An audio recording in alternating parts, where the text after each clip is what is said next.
I overheard my girlfriend on the phone laughing, and then I heard her say, "He's going to propose this weekend. I'll say yes just for the ring, then ghost him." I didn't say anything, just stood there frozen. A couple of days later, she opened a ring box I had planned to give her, only to find a note inside. Now she's been crying outside my building for hours, and I can't bring myself to respond. It started on Saturday. Jessica and I had been together for 4 years. We met at my friend Mike's Super Bowl party. She was his coworker's roommate. We clicked right away. She was smart, ambitious, and beautiful. I thought I'd found the one. After a year dating, we moved in together and even adopted a German shepherd, Diesel, who was technically my dog before we lived together, but we considered him family.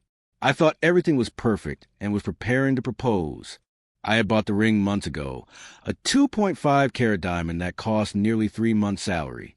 I planned the whole thing down to the smallest detail. Reservations at Callowis, the steakhouse where we had our first anniversary dinner, a string quartet, everything. It was going to be the most romantic moment of our lives. But when I came home early from playing golf with Mike, I heard her talking on the phone out on the balcony. I didn't expect to be caught, but She was laughing in that carefree way that always made me smile, only this time it felt different. She was saying, "Yeah, this weekend. He's been acting weird all month, hiding his phone, being mysterious, classic pre-proposal stuff." I froze in the hallway, unsure whether to confront her or stay hidden. But then she said something that shook me in my core. "Of course I'll say yes. Have you seen the rock his sister wears? His family has money. I'll get the ring, then figure out my exit strategy. 3 months tops." And then she dropped the bombshell. "Anyway, Brad's been waiting for me to end things. He's offered me a position at his firm in Chicago if I want it, and trust me, I do. And I want him." Brad, her boss, the one who always found excuses to text her after hours. The guy she told me was married and not her type. I felt my heart drop as I realized what was really happening. I quietly backed away, went out the front door, and closed it a little louder than I meant to. She called out from inside, "Babe, is that you? You're home early." She came into the living room smiling, acting like everything was fine, like she hadn't just shattered everything.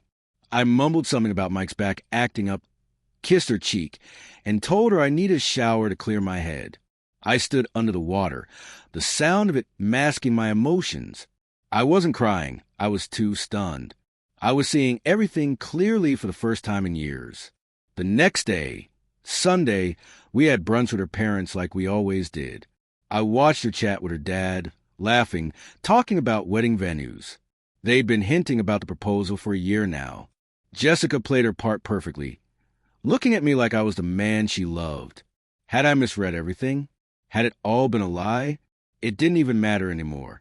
I went through motions all day, helping clear the table, holding her hand as we drove home. But in my mind, I was already making plans. I called in sick to work on Monday, something I'd done only a handful of times in 5 years. The moment Jessica left for her office. And to meet Brad, I sprang into action. I canceled the dinner reservation, forfeiting my deposit. I contacted my bank and removed her as an authorized user on all my accounts. I reached out to my landlord and arranged to break the lease. I found a new apartment across town, slightly more expensive, but pet-friendly. Diesel was coming with me. Tuesday afternoon, I made a trip to the jeweler where I bought the ring.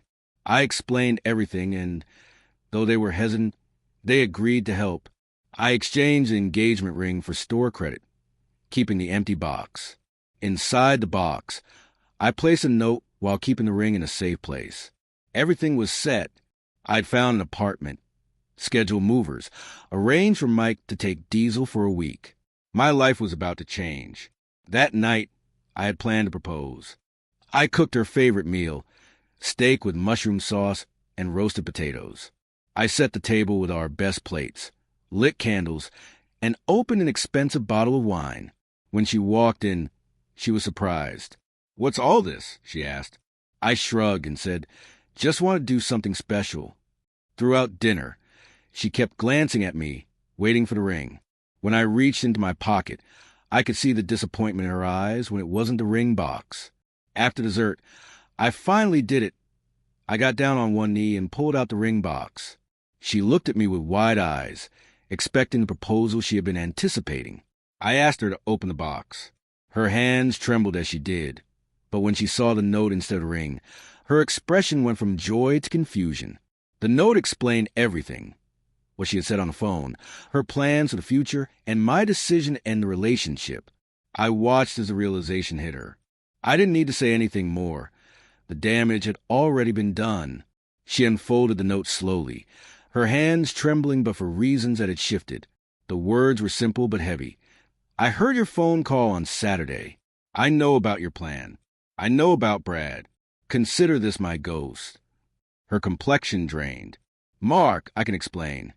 I rose, already walking toward the door where I'd left a packed bag.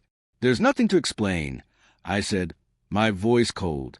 I'll be back on Saturday with movers to get my things. I'm taking Diesel. The lease is paid until next month, so you've got time to figure things out.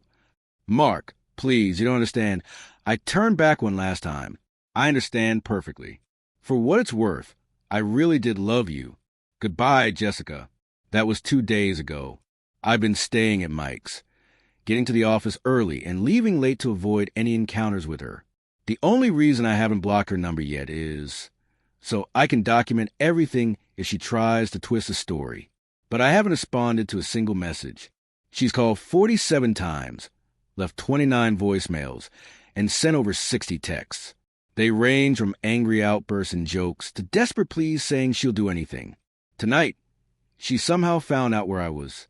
Shannon, Mike's girlfriend, answered the door and told Jessica I wasn't available. I was hiding in the guest room like a coward. About 20 minutes later, Mike got a call from a mutual friend who told us Jessica was parked outside his building, crying in her car. Part of me feels sorry for her.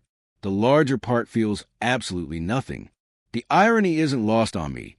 She planned to ghost me after getting what she wanted. But instead, I ghosted her first. The perfect proposal turned into the perfect exit. It's 3:26 a.m. now, and her car is still parked outside. I just checked my phone. It's lit up with texts. 71. I'm not leaving until you talk to me. I've silenced my notifications. Tomorrow, I have a therapy appointment. Next week, I start moving into my new place. In a month, I'll be taking that management training program my boss has been pushing on me for a while, the one Jessica always said was a waste of time. For the first time in 4 years, every decision I make is for me, and despite everything, it feels like freedom. It's been 2 weeks since everything went down, and I have to say, the support from this community has been overwhelming. I didn't expect this post to get this much attention. To answer some common questions, yes, I exchanged the ring for store credit. I'm using it to buy a watch, something I've always wanted but never thought I deserved. Treating myself for once. No, I haven't taken Jessica back. For anyone suggesting I hear her out, I've heard enough on that phone call. Some things can't be undone. I finally blocked her number after saving all the messages as evidence. Diesel's doing well. Mike's place has a yard and Shannon takes him for runs every day. I'll have him back with me next week when I'm settled into my new place. I found an apartment complex that's pet-friendly, even for large dogs. To the guy who asked if Brad is really married, yes, he is, after seeing their cozy posts on social media. I reached out to his wife through Facebook. Not my proudest moment, but she deserved to know. Jessica got laid off from her job last week. Coincidence? Doubtful. Her parents called me yesterday on my work phone. Smart move, since they knew I hadn't blocked that number. Apparently, Jessica told them a very different version of events. When I calmly explained what actually happened, her mom started crying, and her dad just went silent. They've always been good to me, and that conversation hurt more than anything else. For anyone telling me I dodged a bullet, you're right.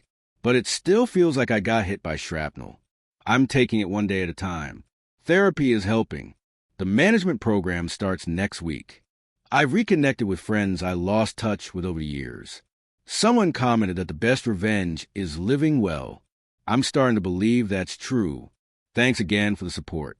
I may not have the life I thought I was building, but I'm surprisingly okay with the one I'm creating instead. Update.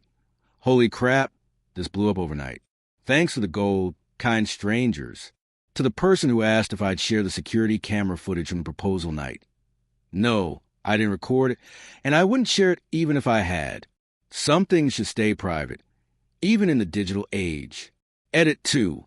For those asking about Jessica's current situation, a mutual friend told me she moved in with her sister temporarily. She still emails occasionally now with a tone that's more reflective than desperate.